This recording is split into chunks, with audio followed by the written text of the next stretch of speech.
If you've ever wondered where interior designers get a pulse on what's next in home design, the answer might surprise you. Interior designer Helen Austen just returned from the Winter Las Vegas market, one of the biggest design trade shows in the country, and she's here to break down what she saw and what it means for our homes. Helen, we're so excited to talk about this. Oh, it's so fun. It was a great time. Oh, it's so cool. Okay, so for anyone that's never heard of this before, what exactly is the Las Vegas market and why is it so important for interior designers? Okay, so two things. So it's a major wholesale trade market where designers and then like store owners, so furniture and decor, source furniture, textiles, decor, lighting, rugs, whatever, has to do with interiors.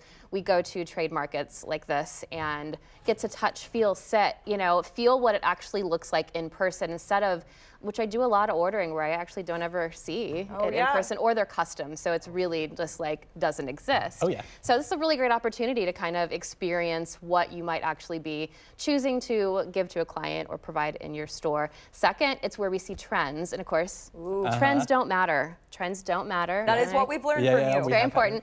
However, it informs what the retail mass market might carry. So we kind of get this glimpse of where things are possibly moving, which is actually, it's pretty fun, or it can be discouraging. It's fun in the sense where, no more, we're not going back to gray, I can assure you of that. No, the gray, we don't need any of that. Yeah. Now, how does this Las Vegas market differ from, let's say, the other design markets like High Point? High Point. So High Point's the largest. High Point, North Carolina, is where most furniture manufacturing takes place in the United States. So that's a really big one. It sprawls for a really, wide area. This one, it's like these huge tall buildings. It tends to skew West Coast design. Okay. So Vegas tends to serve a lot of the West Coast market, which tends to be a little more modern, a little more minimalist. Okay.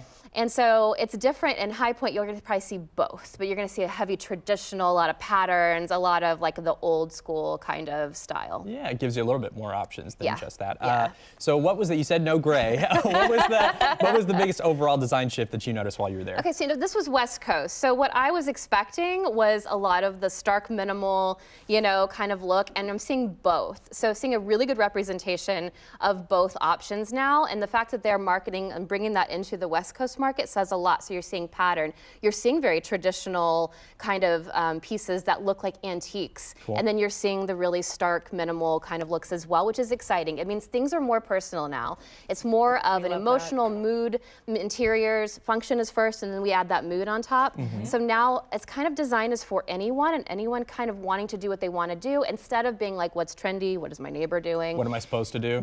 It is more of like, what is me? This is an expression of me and myself. Cool. I love that, and I'm ready for that. What would you say is maybe one design addition you saw that's really practical for homeowners? Okay, these rechargeable lights. So you've probably been seeing them at restaurants. So the little lights that sit on the center, you can touch them, and it's no fire. Okay, so we're seeing them in more options now. So you're familiar probably with the little table lights. These are great because if you don't have an outlet or you don't want an unsightly cord, nice. Okay, so these you can find almost anywhere. You find them on Amazon. We're now seeing them in sconces. So a sconce is a wall fixture. So this is one right here. So, and this is the rechargeable part. You do have to take it and recharge it somewhere. That's the pain point, I would say, on these. But if you don't have an outlet, you can't wire something you're renting, or it causes a ripple effect when you have to wire this stuff. You then have to repair drywall. Then you have it's a whole bunch, right? So basically, this just attaches on top, and you have light. So if you are willing to recharge these things, this is the pain point where a lot of people are not going to follow through on that. And I'm not too upset about it when it comes to a sconce, because at least a sconce, I think they kind of have like an architectural feature to a wall. Yes. I don't really mind it, especially on a fireplace. Oh, for sure. I would love they're really right. So lots of this stuff, we're also seeing it in like picture lighting. They're just now making it more widely available. Just you got to remember, you got to actually like work to like make it serve as a light. Yes, for sure. Yeah. Well, cool. Well, Helen, how can people follow along with you and everything that you're doing? Website's helenaustin.com. Handle on Instagram is @HelenandCo Interiors. Well, we love when you're here. Love these lights. Love all the tips. Shedding some light on the design process. Oh my gosh. All right.